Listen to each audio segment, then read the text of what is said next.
नमस्कार, आप देख रहे हैं सुपर प्राइम टाइम। मैं हूं आपके साथ प्रीति रघुनंदन। सुपर प्राइम टाइम में हम आपको दिखाते हैं वर्ल्ड एक्सक्लूसिव रिपोर्ट और साथ ही ग्राउंड ब्रेकिंग न्यूज। शुरुआत करने जा रहे हैं हम आज की अहम खबरों के साथ सुपर प्राइम टाइम की, जिसमें जानकारी सबसे पहले आप तक पहुंचा दे। रूस के वोरोनिश प्रांत में आपातकाल लागू हो गया है। इस वक्त की सबसे अहम ब्रेकिंग न्यूज। दूसरी खबर यह है कि यूक्रेन के हमले के बाद इमरजेंसी लगाई गई है। और आज की तीसरी ब्रेकिंग न्यूज है वोरोनिश में 5 दिनों से यूक्रेन के ड्रोन हमले। चौथी ब्रेकिंग न्यूज इसी के साथ आपको हम बताने जा रहे हैं। वोरोनिश में रूस के एयरबेस पर हमला किया गया है। और पांचवी बड़ी खबर है, यूक्रेन ने रूसी हथियार डिपो को भी उड़ा दिया है। इसी के साथ ही कुर्स्क का संग्राम अब दुनिया को डराने लगा है, क्योंकि रूस से लगातार दूसरे दिन भी एटमी महाविनाश की चेतावनी आई है।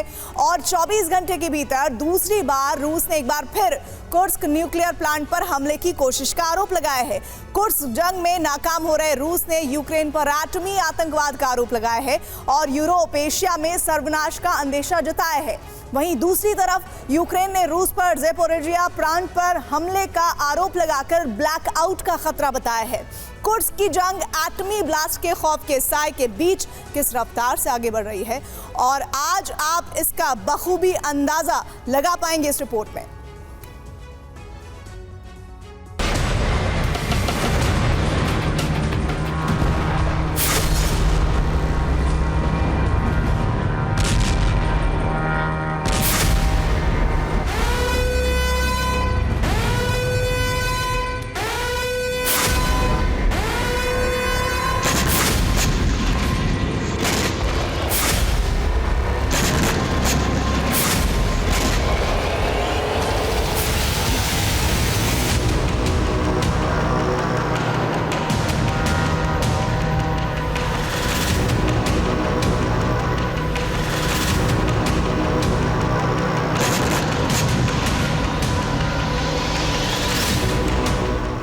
कुर्स्क में यूक्रेनी सैनिकों की ललकार और 24 घंटे के भीतर रूसी सरकार की दूसरी बार गुहार।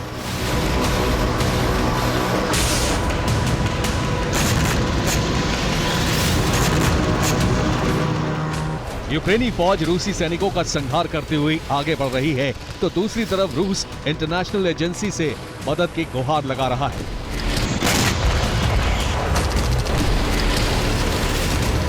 कुर्स्क की जमीन पर हो रहे धमाके तो पूरी दुनिया को नजर आ रहे हैं, लेकिन कुर्स्क का एक ठिकाना ऐसा भी है जहां एटमी धमाके की 2 बार कोशिश हो चुकी है।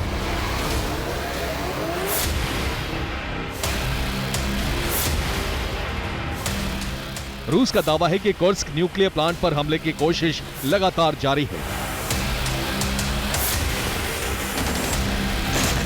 यहां गुरुवार को 5 ड्रोन से हमले की कोशिश की गई। गुरुवार को फिर 3 ड्रोन से प्लांट में ब्लास्ट का प्रयास किया गया।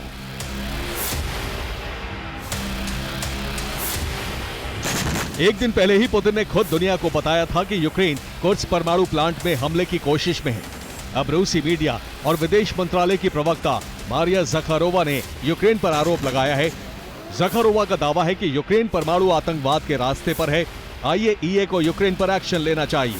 यूक्रेन की तुलना ISIS जैसे संगठनों से की गई है।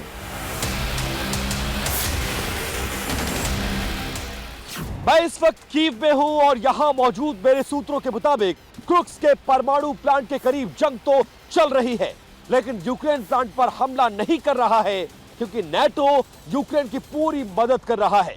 और इस वक्त न्यूक्लियर प्लांट में धमाका यूक्रेन के लिए आत्मघाती साबित हो सकता है। रूस की मीडिया ने भी यूक्रेन पर आरोप लगाते हुए सबूत के तौर पर तस्वीरें जारी की हैं। दावा है कि ये उसी ड्रोन का टुकड़ा है जो कुर्स्क परमाणु प्लांट के करीब गिराया गया। हमले का आरोप इस ग्रेनेड की तस्वीर से लगाया जा रहा है। ड्रोन के एक और टुकड़े की तस्वीर है जिससे विस्फोट की साजिश का आरोप है। रूस ने दुनिया को बताया है कि यूक्रेन की सेना अभी परमाणु प्लांट से दूर है।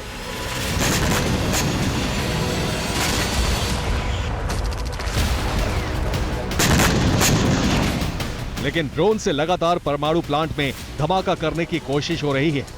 धमाका हुआ तो रेडिएशन से रूस क्या यूक्रेन और यूरोप भी तबाह हो सकता है।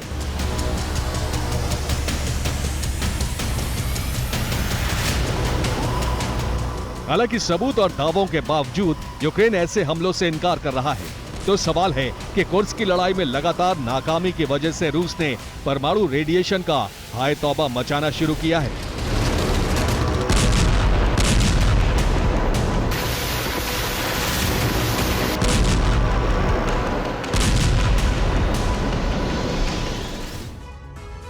रूस ने यूक्रेन पर एटमी साजिश का आरोप लगाया है। पहला आरोप तो यह है कि शुक्रवार की रात परमाणु प्लांट पर फिर हमले की कोशिश हुई।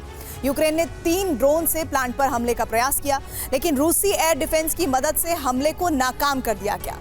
आरोप है कि ड्रोन का मलबा गिरने की वजह से धमाका भी हुआ है। और साथ ही रूस का दूसरा आरोप यह है कि यूक्रेन परमाणु प्लांट के ईंधन टैंक पर हमले की कोशिश में है। यूक्रेन ड्रोन से ग्रेनेड गिराने की कोशिश में है और एंटी टैंक ग्रेनेड ड्रोन में लोड किए गए हैं। हालांकि एयर डिफेंस से यूक्रेन का हमला कामयाब नहीं हो सका है। रूस ने कुर्स्क प्लांट को बचाने के लिए नई तैयारी की है। इसके तहत एक नई डिफेंस लाइन तैयार की गई है। प्लांट के दक्षिण में कई सुरंग बनाई गई हैं। दक्षिण पश्चिम इलाके में भी सुरंग बनी है। ये रूस का प्लांट बचाने का नया अभियान है। रूस के आरोपों पर यूक्रेन ने पलटवार भी किया है। यूक्रेन ज़ेपोरिजिया प्लांट में ब्लैकआउट का खतरा बताया गया है और यूक्रेन ने रूसी सेना पर प्लांट पर गोलीबारी का आरोप लगाया है। और दावा यह है कि रूसी सेना के हमले में प्लांट में बिजली सप्लाई करने वाली एक लाइन टूट गई है। यूक्रेन ने ब्लैकआउट से धमाके की आशंका जताई है।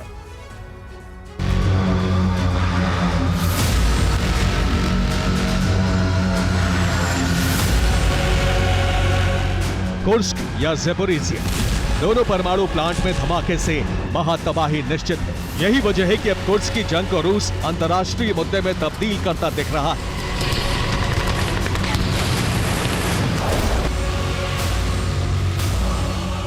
रूस की बेचैनी की वजह है कुर्स्क में यूक्रेनी सेना के कब्जे की रफ्तार।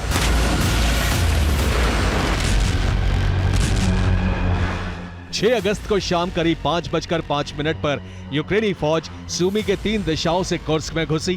तीनों टुकड़ियां 24 घंटे यानी 7 अगस्त को शाम 5 बजे तक ही कुर्स्क के काफी भीतर तक पहुंच गई। रूस इस हमले के लिए बिल्कुल तैयार नहीं था। रूस को लगा कि यूक्रेनी सैनिकों को वापस खदेड़ दिया जाएगा, लेकिन ऐसा हो नहीं सका।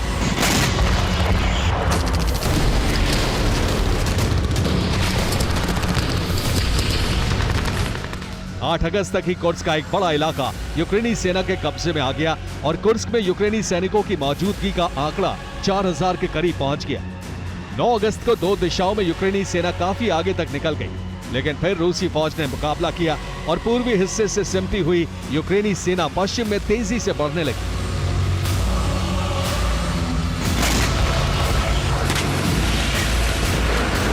ग्यारह अगस्त तक कुर्स्क में 5000 यूक्रेनी सैनिक जमा हो चुके थे और रूस के 10,000 सैनिकों की तैनाती पर भारी साबित हुए।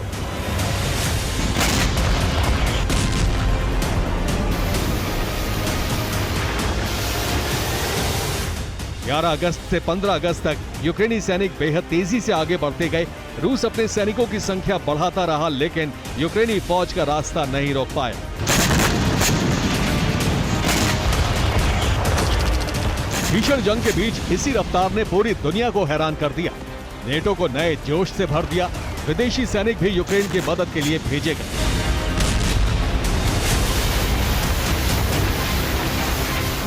अब 16 अगस्त से 22 अगस्त तक यूक्रेनी सेना की इसी रफ्तार को देखकर पुतिन की रणनीति पर सवाल उठने लगे हैं। आप अंदाजा लगा सकते हैं कि कुर्स्क का कितना बड़ा इलाका यूक्रेन के कब्जे में है। हालांकि यूक्रेन को कुर्स्क के विजय अभियान में बड़ा नुकसान भी हुआ है। यूक्रेन के कई सैनिकों की मौत हुई है। रूसी मीडिया के मुताबिक कुर्स्क में यूक्रेन के 5137 सैनिकों की मौत हुई है। यूक्रेन के 69 टैंक नष्ट किए जा चुके हैं। यूक्रेन 400 सैन्य वाहन भी गंवा चुका है।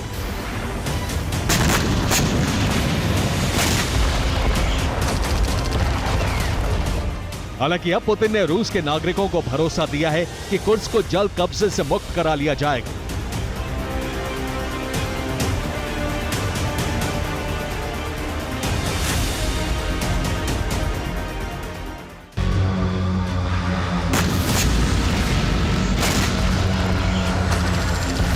कुर्स्क में जंग से यूक्रेन को कई फायदे हुए हैं। यूक्रेन खार्किव में अपनी खोई हुई जमीन वापस लेने लगा है।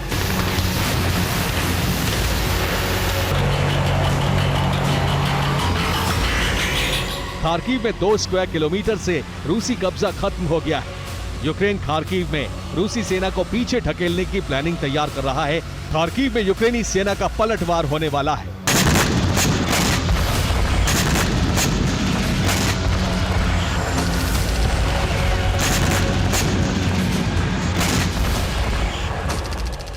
वॉर एक्सपर्ट्स के मुताबिक यूक्रेन भले ही क्रुक्स और खार्किव में जंग को जीतकर खुशी मना रहा है, लेकिन पुतिन क्रुक्स में यूक्रेनी सैनिकों को ढील देकर यूक्रेन के एक बहुत बड़े हिस्से पर कब्जे की रणनीति पर काम कर रहे हैं।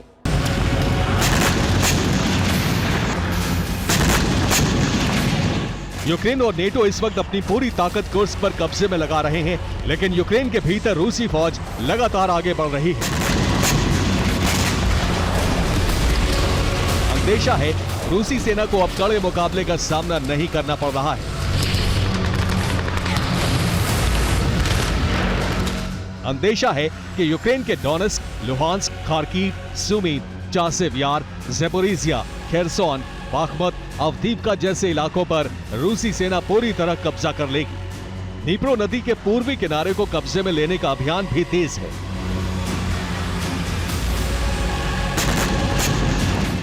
माना जा रहा है कि कुर्स्क को पुतिन यूक्रेन के लिए चारे के तौर पर इस्तेमाल कर रहे हैं और यूक्रेन के कई इलाकों पर कब्जे के बाद कुर्स्क में घेरकर यूक्रेनी सेना का संहार किया जाएगा। Bureau report, TV9 Bharatvarsh. बड़ी खबर इस वक्त ये कि वोरोनिश में यूक्रेन का फिर से ड्रोन हमला हुआ है। कुछ देर पहले रूसी हथियार डिपो पर यह हमला हुआ है। यूक्रेन ने नेपच्यून मिसाइल से विस्फोट किया है। हमले के बाद हथियार डिपो में आग लगने की तस्वीरें आपके सामने हैं।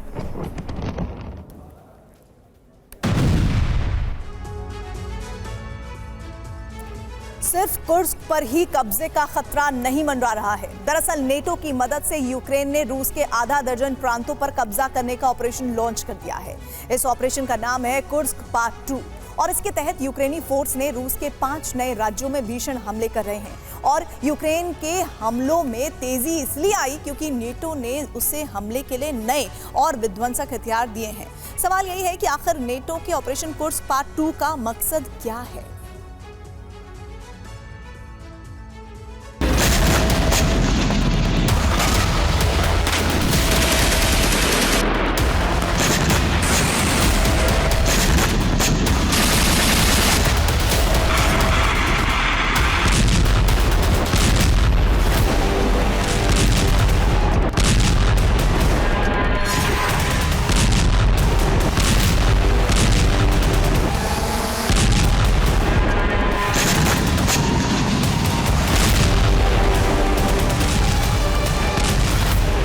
कुर्स्क में यूक्रेन का ऑपरेशन लगातार विध्वंसक होता जा रहा है।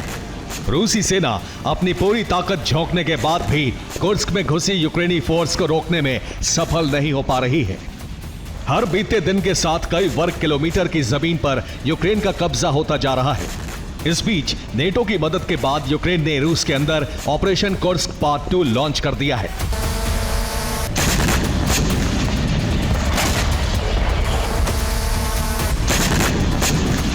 नेटो ने कुर्स्क पार्ट 2 का खतरनाक प्लान बनाया है और इसी के साथ रूस के अंदर यूक्रेनी फोर्स के विध्वंसक हवाई हमले शुरू हो गए।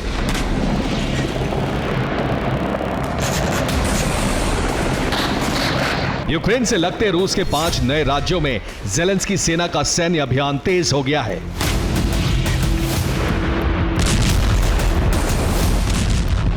कुर्स्क पार्ट 2 को सफल बनाने के लिए नेटो देशों ने यूक्रेन को बारूद की सप्लाई तेज कर दी है। रूस के कुर्स्क प्रांत में यूक्रेनी फोर्स को जिस तरीके से सफलता मिली है, उससे अमेरिका समेत नाटो के हौसले बहुत ही ज्यादा बुलंद हो गए हैं। कुर्स्क में मिली बेजोड़ सफलता के बाद ही नाटो के ग्रीन सिग्नल पर यूक्रेन ने रूस के 5 प्रांतों को अब जलाना शुरू कर दिया है।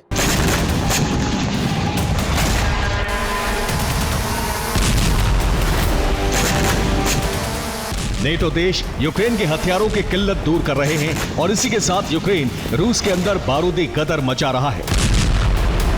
ब्रियांस्क, बेलगोरोद, वोरोनिश, वोल्गोग्राद और रोस्टोव, रूस के इन 5 राज्यों में यूक्रेन ने कुर्स्क पार्ट 2 शुरू कर दिया है। इन 5 राज्यों में मौजूद रूसी सेना के ठिकाने और एनर्जी इंफ्रास्ट्रक्चर को बुरी तरह से टारगेट किया जा रहा है।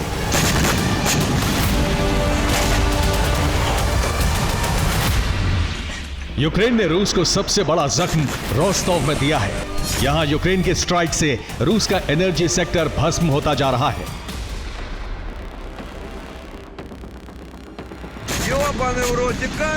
रोस्टोव में यूक्रेन ने जिस ऑयल डिपो पर हमला किया था वो 6 दिनों से विनाश की आग में जल रहा है।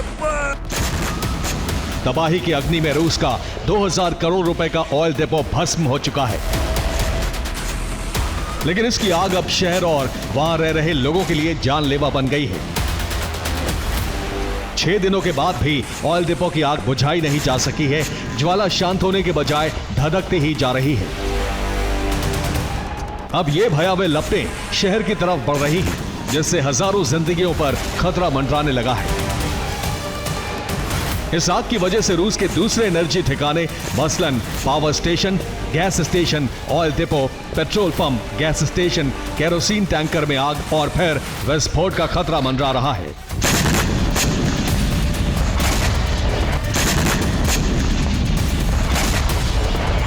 वोरोनिश के साथ यूक्रेनी फोर्स ने रूस के 5 राज्यों को बारूदी विस्फोट कर दहला दिया। वोरोनिश में यूक्रेन ने रूसी सेना के हथियार गोदाम को टारगेट किया। हथियार डिपो भस्म हो गया। बेलगोरोद में यूक्रेन ने उस फैक्ट्री पर ड्रोन दागे जहां हथियार बनाए जा रहे थे। हालांकि हमला सफल नहीं हो सका। वोल्गोग्राद में यूक्रेन ने रूस के S-300 डिफेंस सिस्टम को तहस नहस कर दिया। ब्रियांस्क में रूसी सेना की टुकड़ी पर हमला किया गया। रूस के 2 सैन्य वाहन भस्म हो गए। कई सैनिक मारे गए।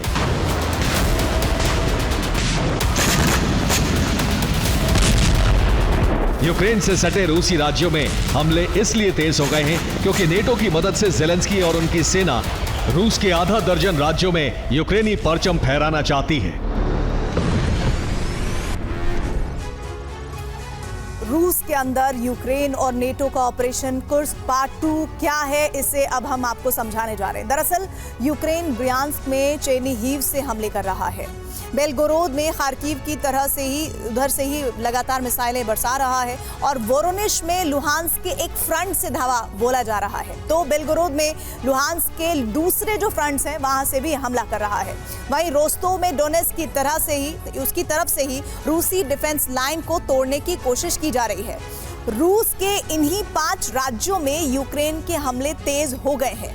ऑपरेशन कुर्स्क 2 के तहत रूस के आधा दर्जन राज्यों पर कब्जे का प्लान है। रूस में विध्वंस का नया ब्लूप्रिंट नेटो ने बनाया है और इसके लिए नेटो देश यूक्रेन को बारूदी मदद दे रहे हैं। रूस को एक और खंड करने की बड़ी साजिश रची जा रही है। अपनी धरती बचाने के लिए अब पुतिन और उनकी सेना परमाणु विस्फोट कर सकती है।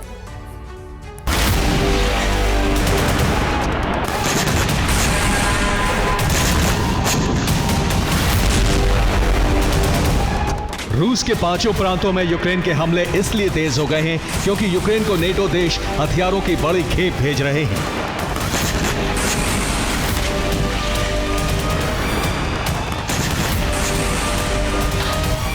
जो यूक्रेन 1 महीने पहले हथियारों की किल्लत से जूझ रहा था, वही अब रूसी धरती और रूस की सेना को दहला रहा है।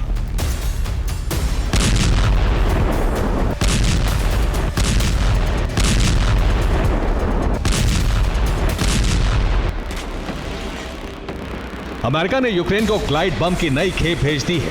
अब यूक्रेनी फोर्स इन्हीं बमों से हमले कर रही है। यूक्रेन रूस में हमले के लिए जर्मनी के वाइसेंट 1 और मार्डर आर्मर्ड व्हीकल्स का इस्तेमाल कर रहा है। लातविया यूक्रेन को 1400 ड्रोन की खेप देने जा रहा है। ये ड्रोन खास यूक्रेन के लिए बनाए गए हैं।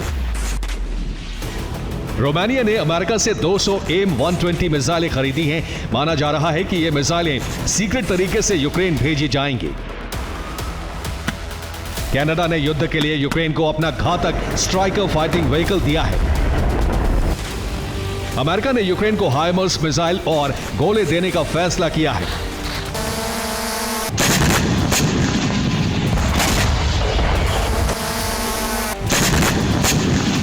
अमेरिका और यूक्रेन के अधिकारियों के बीच एक सीक्रेट बैठक हुई। इस बैठक में रूस के अंदर हमले को लेकर नई रणनीति बनाई गई है।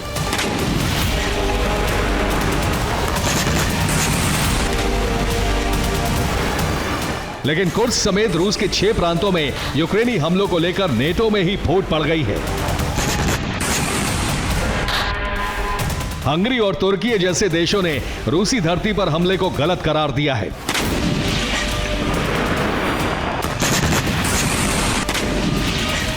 लेकिन अमेरिका और दूसरे नेटो देश न सिर्फ यूक्रेन के साथ खड़े हैं, बल्कि उन्होंने पश्चिमी देशों के हथियारों से रूस के अंदर हमलों की छूट भी दे दी है। इसी छूट के बाद यूक्रेन ने रूस के 5 नए प्रांतों को जलाना शुरू कर दिया है। माना जा रहा है कि इस सैन्य अभियान के जरिए या तो नेटो रूस के 5 प्रांतों पर कब्जा करना चाहता है या फिर पुतिन और उनकी सेना को एटमी हमले के लिए मजबूर कर रहा है। Bureau report, TV9 Bharatvarsh. बड़ी खबर इस वक्त आ रही है। कुर्स्क में रूस का यूक्रेन पर बड़ा हमला हुआ है। रूसी सेना ने लैंसेट ड्रोन से धावा बोला है। हमले में यूक्रेनी सेना का टैंक तबाह हुआ है।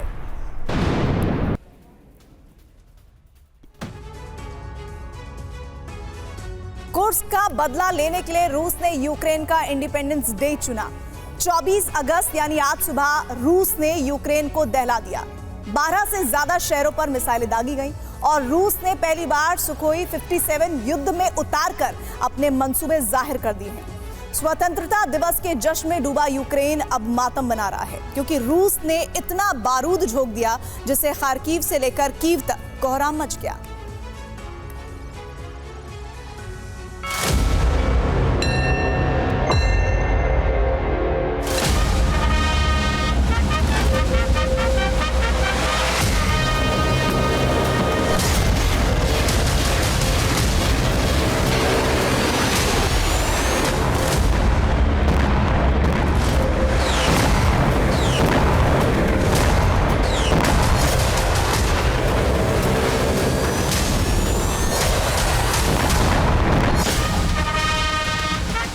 जिस वक्त यूक्रेन 33वें स्वतंत्रता दिवस का जश्न मना रहा था,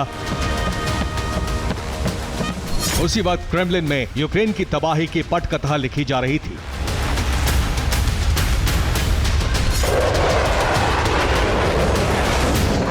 जिस वक्त पोलैंड के प्रेसिडेंट एंड्र्यूस डूडा यूक्रेन की धरती पर पहुंचे, उसी वक्त मॉस्को से रूसी फाइटर जेट ने उड़ान भरी।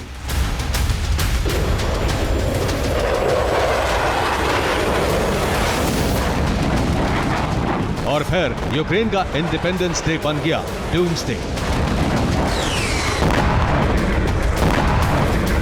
यूक्रेन में रूस ने जबरदस्त एयर स्ट्राइक की।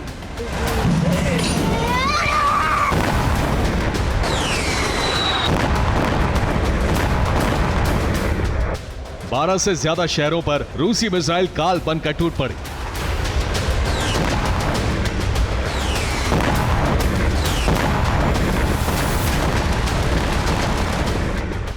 और इंडिपेंडेंस डे के जश्न का शोर बारूदी विस्फोट में दब गया।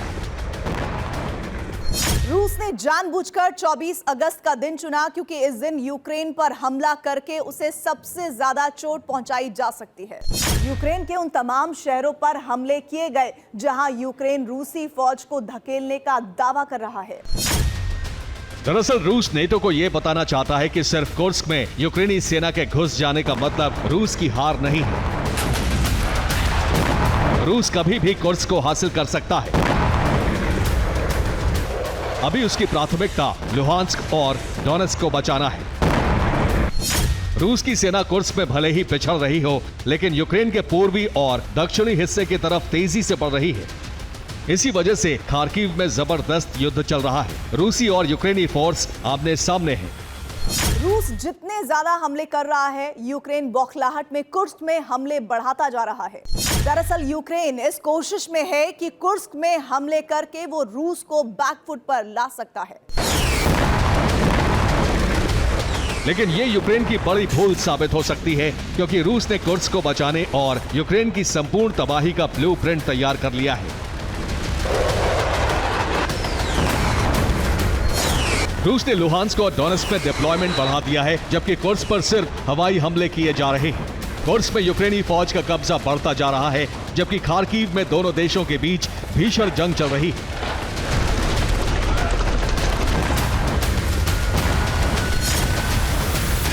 अब यूक्रेन का दांव उससे उल्टा पड़ गया है। कुर्स्क पर कब्जा रखने के लिए वो अतिरिक्त फौज लगा रहा है, जबकि रूस उसे कुर्स्क में उलझा कर रखना चाहता है, जिससे उसे खार्किव की जंग में फायदा मिले। इसके अलावा रूस ने कई इलाकों को शमशान में बदल दिया है। यूक्रेन के स्वतंत्रता दिवस पर वज्रपात करके रूस ने अपनी ताकत जता दी है, जिससे पेंटागन में खलबली मच गई है कि कहीं कुर्स्क भी हाथ से ना चला जाए। जबकि करीब करीब पूरा डॉनबास रूस के कब्जे में पहले ही आ चुका है। यूक्रेन के स्वतंत्रता दिवस पर रूस ने यूक्रेन के 1 दर्जन से ज्यादा शहरों पर ताबड़तोड़ हमले किए। यूक्रेन को खाक करने मॉस्को, कुर्स्क और बेलगोरोद के एयरबेस से रूसी फाइटर जेट ने उड़ान भरी थी। पहली बार रूस ने युद्ध में सुपर फाइटर जेट सुखोई 57 को उतारा, जिसने यूक्रेन के ओडेसा नेवल बेस पर भारी तबाही मचाई। और इसके अलावा सुखोई 30, सुखोई 34 और सुखोई 35 से भी हमले किए गए। रूस के Tu-22 बॉम्बर ने हमले किए हैं और रूसी सैनिकों के लिए आगे बढ़ने का रास्ता साफ किया है। अब रूसी सैनिक कीव की तरफ तेजी से बढ़ रहे हैं। रूस का ब्लूप्रिंट है कि कुर्स्क का बदला कीव में तबाही मचाकर लिया जाए। यूक्रेन के इंडिपेंडेंस डे पर रूस ने हमला करके न सिर्फ ज़ेलेंस्की का गुस्सा बढ़ा दिया है, बल्कि नेटो भी तमतमा रहा है। अब बड़े पलटवार की तैयारी की जा रही है।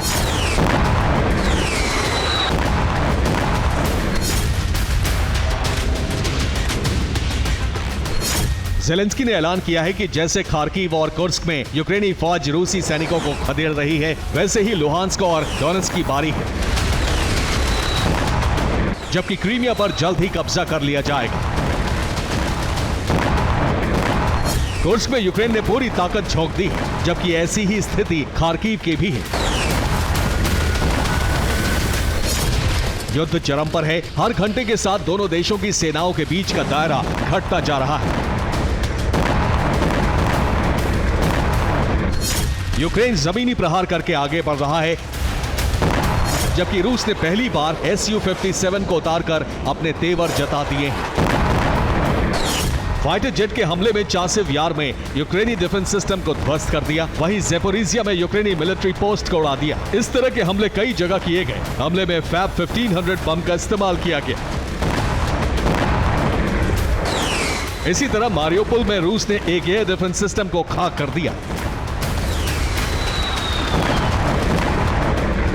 जबकि लुहांस्क में यूक्रेन के वेयरहाउस को ड्रोन से उड़ा दिया। इन हमलों के बाद यूक्रेन ने भी विध्वंसक पलटवार किया।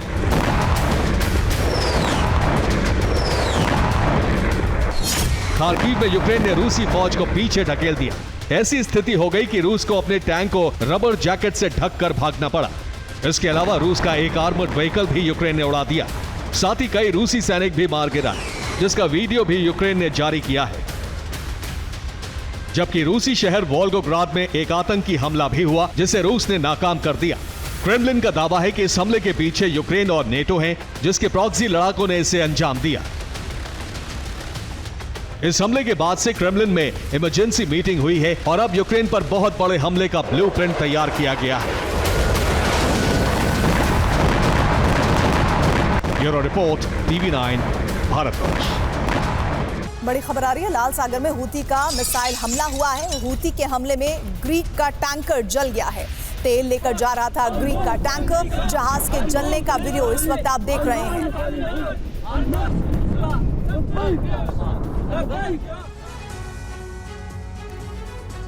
बीती रात हिजबुल्लाह ने इजरायली सरजमी को बारूद से पाट दिया। ताबड़तोड़ अंदाज में रॉकेट से प्रहार किया गया, जिसका नतीजा ये हुआ कि आधा दर्जन उत्तरी इजराइल के इलाके राख हो गए।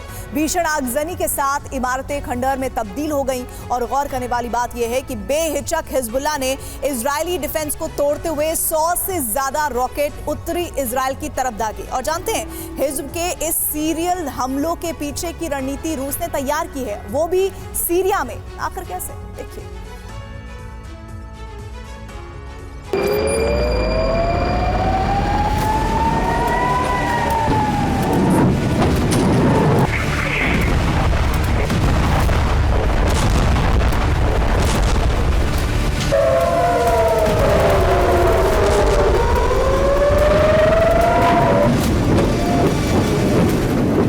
रात इजराइल की धरती एक बार फिर बारूदी भूचाल से थर्रा उठी।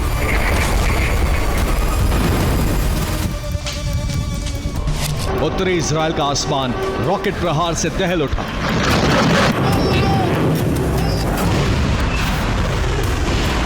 शोलों की शक्ल में बरसते बारूद ने सनसनी मचा दी।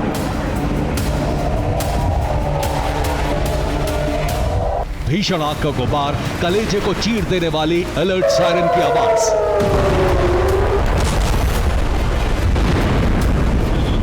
सुलगती इमारतें और खंडहर में तब्दील मकान।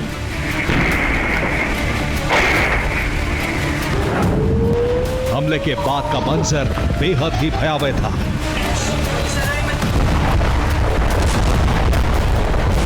उत्तरी इजराइल से सामने आई ये विस्फोटक तस्वीरें किसका बारूदी ट्रेलर थी?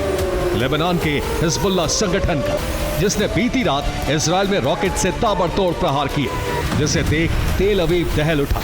इजरायली डिफेंस समेत नेतन्याहू के भी होश फाख्ता हो गए, क्योंकि बीती रात उत्तरी इजराइल में हिजब ने 100 से ज्यादा रॉकेट दागे। नॉर्थ इजराइल के 6 शहरों पर एक साथ रॉकेट अटैक हुआ। हिजबुल्लाह के हमलों में 2 दर्जन से ज्यादा लोग घायल हुए।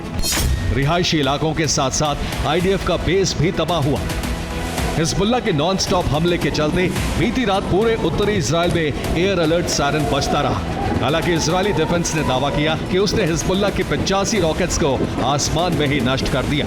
मगर उत्तरी इजराइल से तबाही की जो तस्वीरें सामने आई वो इजराइल के दावे पर सवाल उठा रही थी, क्योंकि बीती रात इजराइल के किरियत शिमोना, हाइफा और गलीली पर रॉकेट हमला हुआ। किरियत शिमोना के रिहायशी इलाकों में दर्जनों घर जलकर राख हो गए। आईडीएफ का आयरन डोम डिफेंस सिस्टम एक बार फिर नाकाम साबित हुआ। आयरन डोम का तामीर इंटरसेप्टर हिज्ब के रॉकेट को ट्रेस नहीं कर पाया। ये तस्वीर उत्तरी इजराइल के किरियत शिमोना इलाके की है, जहां रात के वक्त आसमान में सिर्फ रॉकेट का झुंड दिखाई दे रहा है। दावा किया जा रहा है कि बीती रात किरियत शिमोना समेत उत्तरी इजराइल के इलाकों में हिजबुल्लाह ने सिलसिलेवार अंदाज में रॉकेट दागे।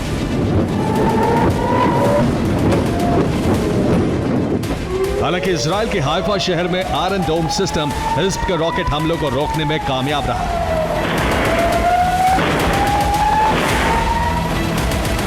अगर उत्तरी इजराइल के गलीली इलाके में आयरन डोम सिस्टम रॉकेट को इंटरसेप्ट करने के बजाय जमीन पर आकर गिरा और जोरदार धमाके के साथ आग का गुबार उठने लगा।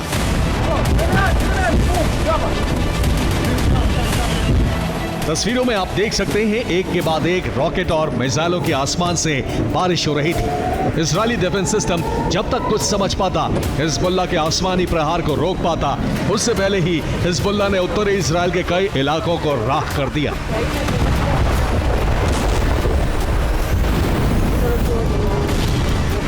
ये बात हर कोई जानता है कि हिजबुल्लाह को ईरान का समर्थन है। ईरान ही हिजबुल्लाह के लड़ाकों को हथियारों की सप्लाई करता है। लेकिन अचानक ही हिजबुल्लाह जंग में हावी क्यों होने लगा? क्यों उसके हमलों की तादाद बढ़ने लगी? तो उसकी वजह है रूस। दरअसल पेंटागन सूत्रों के मुताबिक हिजबुल्लाह को रूस और ईरान लगातार हथियार भेज रहे हैं। सीरिया के रास्ते हिज्ब को हथियारों की सप्लाई हो रही है। वहीं सीरिया में हिजबुल्लाह के कमांडोज को ट्रेनिंग दी जा रही है। रूसी सेना के अफसर हिज्ब के कमांडरों को ट्रेनिंग दे रहे हैं। मतलब ये कि रूस ईरान के हथियार और युद्ध नीति के जरिए हिजबुल्लाह इजरायली धरती को सुलगा रहा है, बारूद से पाट रहा है, ताबड़तोड़ रॉकेट हमले को अंजाम दे रहा है।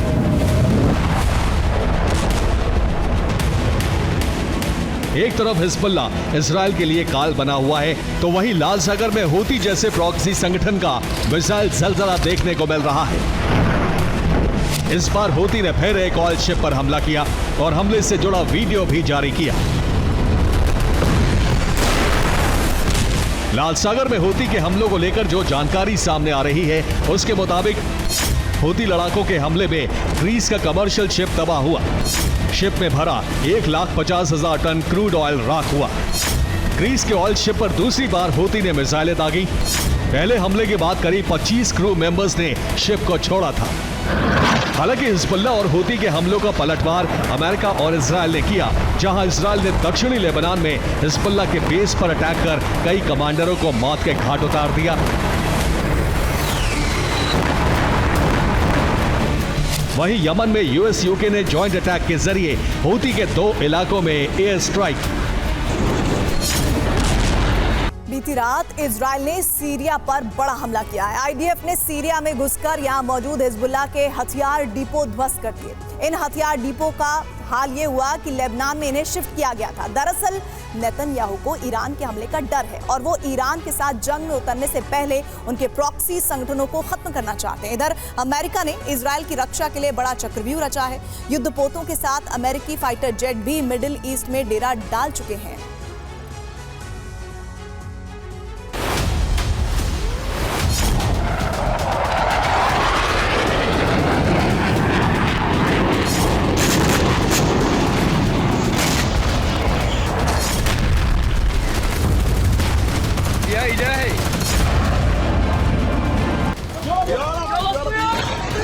ईरान की धमकियों के बीच इजराइल का ऑपरेशन सीरिया शुरू हो चुका है। बीती रात इजराइल ने सीरिया के 2 शहरों पर भीषण बमबारी की।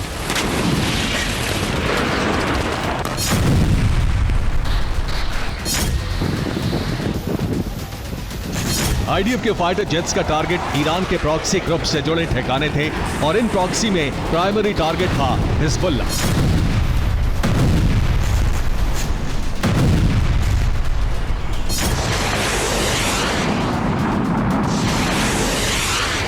आईडीएफ ने पिन पॉइंट टारगेटेड हमलों में हिजबुल्लाह के मिलिट्री बेस और हथियार डिपो तबाह कर दिए।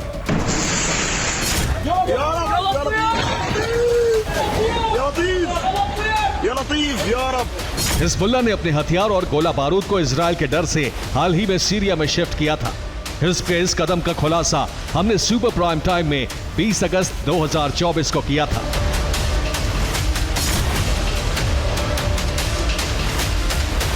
हिजबुल्लाह को लगता था कि सीरिया के अलेप्पो और उसके आसपास के शहरों में हथियार डिपो सुरक्षित रहेंगे, लेकिन बीती रात इजरायली एयरफोर्स ने ऐसा कहर ढाया जिसकी कल्पना तक हिजबुल्लाह ने नहीं की थी।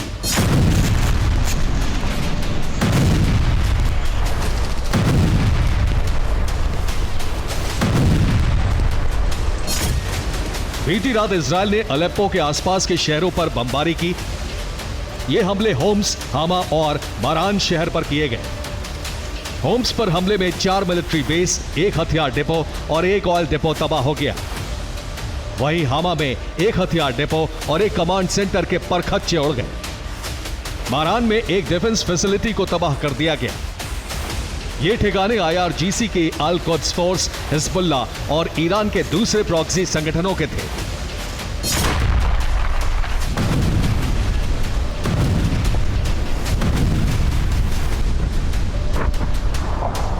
धू कर जलता ये हिजबुल्लाह का रिसर्च सेंटर है जो सीरिया के हामा शहर में मौजूद था। आईडीएफ ने बॉम्बिंग कर इसे तबाह कर दिया। शहर के पास जबरदस्त विस्फोट की ये तस्वीरें भी हामा शहर की हैं, जहां इजरायल ने एयर स्ट्राइक कर हिजबुल्लाह के हथियार डिपो को तबाह कर दिया। हमले में हिजबुल्लाह के 3 लड़ाके भी मारे गए।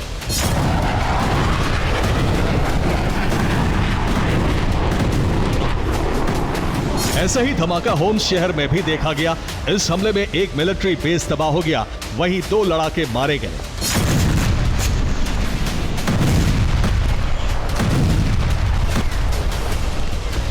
दावा है कि इजरायल के इस ऑपरेशन में अमेरिका भी उसके साथ था। यह सीरिया में इजरायल और अमेरिका का जॉइंट ऑपरेशन था। बीती रात अमेरिका ने सीरिया में ड्रोन स्ट्राइक की बात कबूल की है। यह हमला अल-कायदा से जुड़े एक संगठन पर किया गया। अमेरिका ने सीरिया के इदलिब में ड्रोन स्ट्राइक की। हमले में हुर्रस अल दीन का कमांडर अबू अब्दुल रहमान अल मक्की मारा गया। हुर्रस अल दीन अल-कायदा से जुड़ा संगठन है। अल मक्की को मोटरसाइकिल से जाते वक्त निशाना बनाया गया।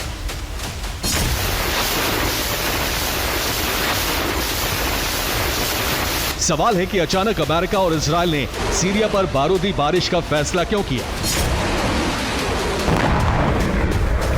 दरअसल इजरायल ईरान के पलटवार का इंतजार कर रहा है। उसे शक है कि खामनेई किसी भी वक्त इजरायल के खिलाफ जंग छेड़ सकते हैं।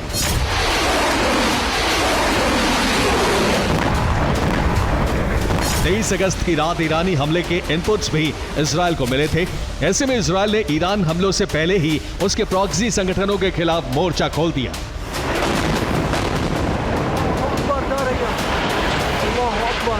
इजरायली हमलों के बीच ईरान ने एक बार फिर इजरायल को बड़े हमले का अल्टीमेटम दिया है। ईरान के विदेश मंत्री अब्बास अरागची ने कहा, वर्तमान युद्ध का इजरायल इकलौता दोषी है।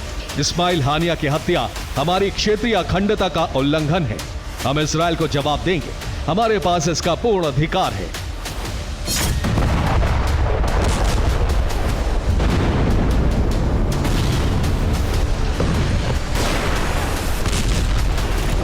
ईरानी विदेश मंत्री ने यह बात फ्रांस के विदेश मंत्री से टेलीफोनिक वार्ता के दौरान कही, जिससे साफ है कि ईरान इजरायल से बदले के लिए प्रतिबद्ध है।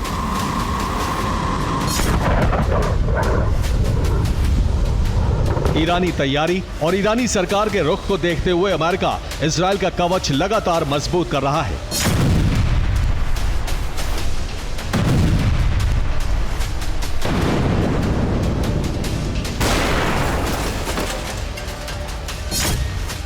अमेरिका की 34 वॉरशिप मिडिल ईस्ट में पहले से ही तैनात हैं। अब अमेरिका के 24 F-22 फाइटर जेट भी कतर एयरबेस पहुंच चुके हैं।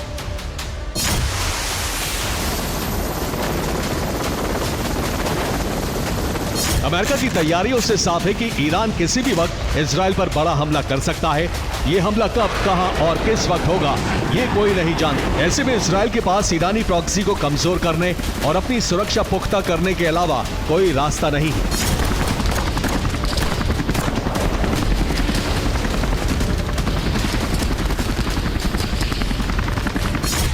Bureau report, TV9 Bharatvarsh.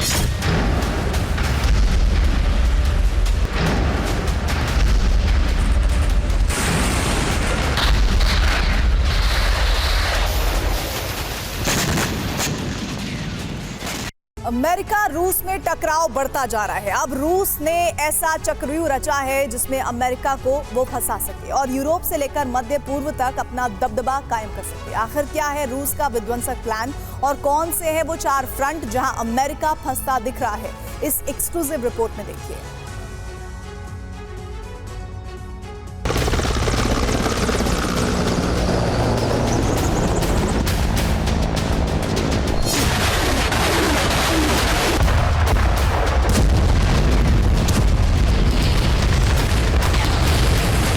Putin ने ब्लूप्रिंट तैयार कर लिया है। अब अमेरिका को एक साथ कई मोर्चों पर उलझाना है, जिससे अरब और यूरोप में रूस का दबदबा बढ़ सके।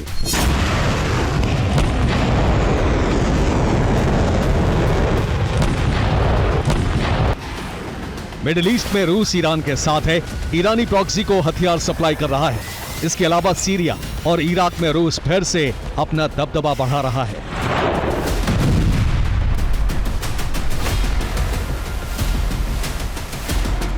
तुर्की के साथ मिलकर सीरिया के हसाका प्रोविंस में रूस 30 किलोमीटर लंबी पेट्रोलिंग करने जा रहा है, जिसमें दोनों देशों के 40-40 सैनिक हिस्सा लेंगे। यानी रूस एक नेटो सदस्य देश के साथ पेट्रोलिंग करेगा। यह सीधे तौर पर अमेरिका को झटका है, क्योंकि नेटो में फूट पड़ चुकी है।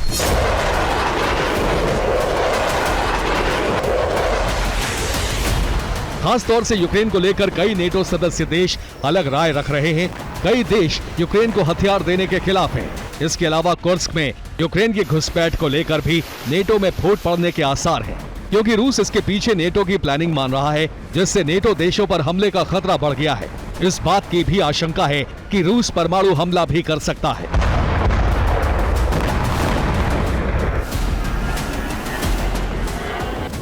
रूस ने Su-57 फाइटर जेट को युद्ध में उतारकर अपने इरादे जता दिए हैं। रूस लगातार Su-57 का प्रोडक्शन बढ़ा रहा है, यानी वो एक लंबे युद्ध की तैयारी कर रहा है।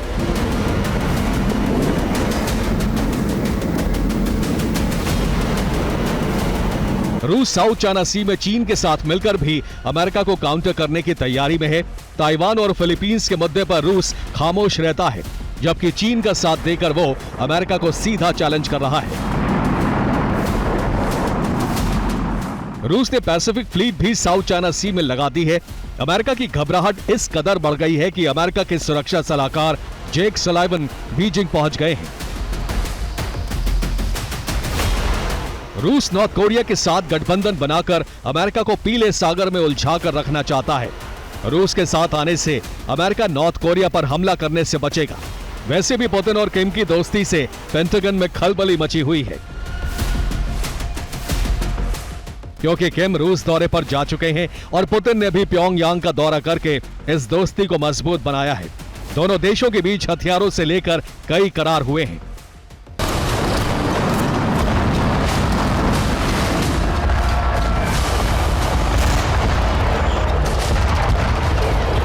चार मोर्चों पर रूस सीधे तौर पर अमेरिका से टकरा रहा है और इन मोर्चों पर रूस के साथ कई देश हैं। यानी अब रूस नेटो से टक्कर लेने के लिए अपना गठबंधन बना रहा है, अगर युद्ध हो तो मुकाबले में कमजोर न पड़े। Bureau report, TV9 Bharatvarsh. बड़ी खबर इस वक्त आ रही है। हिजबुल्लाह का नॉन स्टॉप हमला जारी है। रात भर नॉर्थ इजराइल में एयर रेड अलर्ट है। रिहायशी इलाकों पर रॉकेट से यह हमला हुआ है। इजरायली एयर डिफेंस ने 85 रॉकेट नष्ट कर दिए हैं।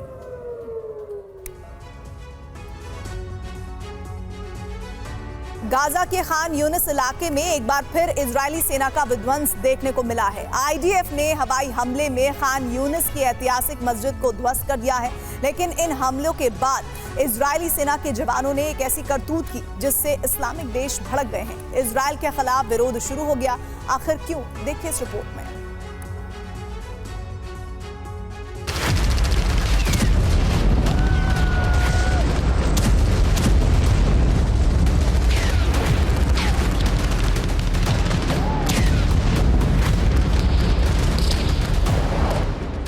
आसमान से भीषण प्रहार, जबरदस्त ब्लास्ट और फिर आसमान में उठता बारूद से सना धुएं का गुबार।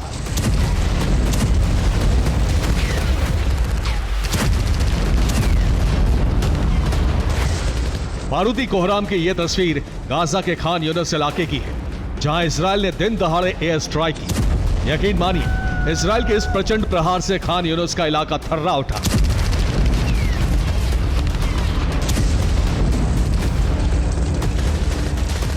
धमाके की गूंज कई किलोमीटर दूर तक सुनाई दी और चंद सेकंड के भीतर खान यूनिस के रिहायशी इलाके में मौजूद विशालकाय इमारत खंडहर में तब्दील हो गई।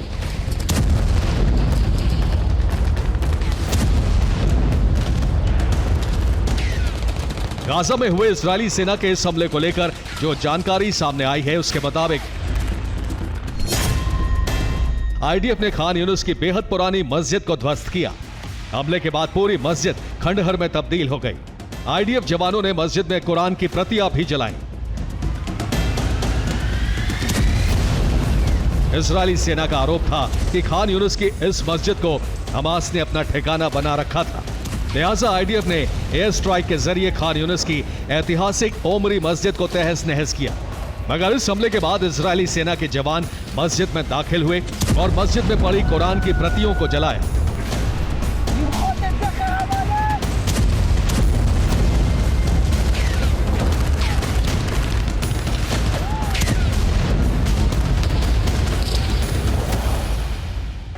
इजरायली सेना की इस हरकत का वीडियो जैसे ही सामने आया, अरब समेत तमाम इस्लामिक देश भड़क गए। यमन में तो इजरायली सेना के खिलाफ जबरदस्त प्रदर्शन तक किया गया।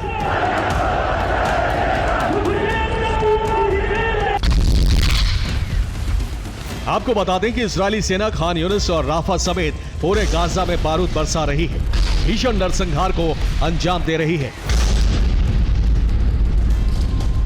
हालांकि इजरायली सेना के गाजा पर हमलों को लेकर ग्लोबल विरोध हो रहा है। जगह जगह प्रदर्शन हो रहे हैं ताकि जंग रोकी जा सके, बेकसूरों को मरने से बचाया जा सके।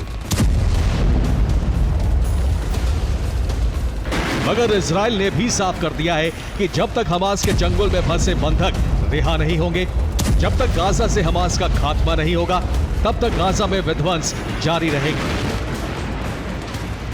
Bureau report, TV9 Bharatvarsh. दुनिया भर में फेफड़ों के कैंसर से सालाना लाखों लोग की जान चली जाती है, लेकिन अब इससे मुक्ति मिल सकती है। जर्मनी ने पहली लंग कैंसर की वैक्सीन तैयार की है, जिसका ह्यूमन ट्रायल शुरू हो चुका है। खास बात यह है कि वैक्सीन सिर्फ कैंसर कोशिकाओं को खत्म करती है, यानी कीमोथेरेपी की तरह इससे शरीर पर कोई बुरा असर नहीं पड़ता। अगर मानव परीक्षण सफल होता है तो ये मेडिकल साइंस की बहुत बड़ी क्रांति होगी।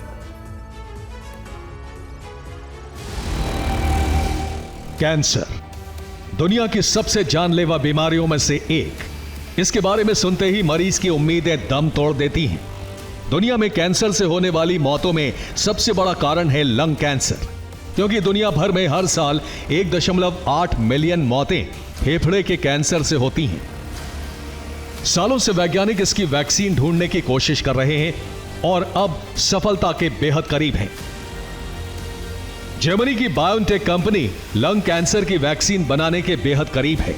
इस वैक्सीन का नाम BNT116 है। ब्रिटेन में इंसान पर इसका ट्रायल शुरू हो चुका है। ये 67 साल के जानुश राश हैं। ब्रिटेन के रहने वाले राश लंग कैंसर की वैक्सीन BNT116 का टीका लगवाने वाले पहले मरीज हैं। राश को कुछ वक्त पहले सांस लेने में दिक्कत महसूस हुई थी। पहले उन्हें लगा कि यह अस्थमा है, लेकिन मेडिकल स्कैन से पता चला कि उनके दाहिने फेफड़े में एक ट्यूमर है, जिसके बाद डॉक्टरों ने उन्हें लंग कैंसर की वैक्सीन के ट्रायल्स में शामिल होने के लिए कहा और वो मान गए।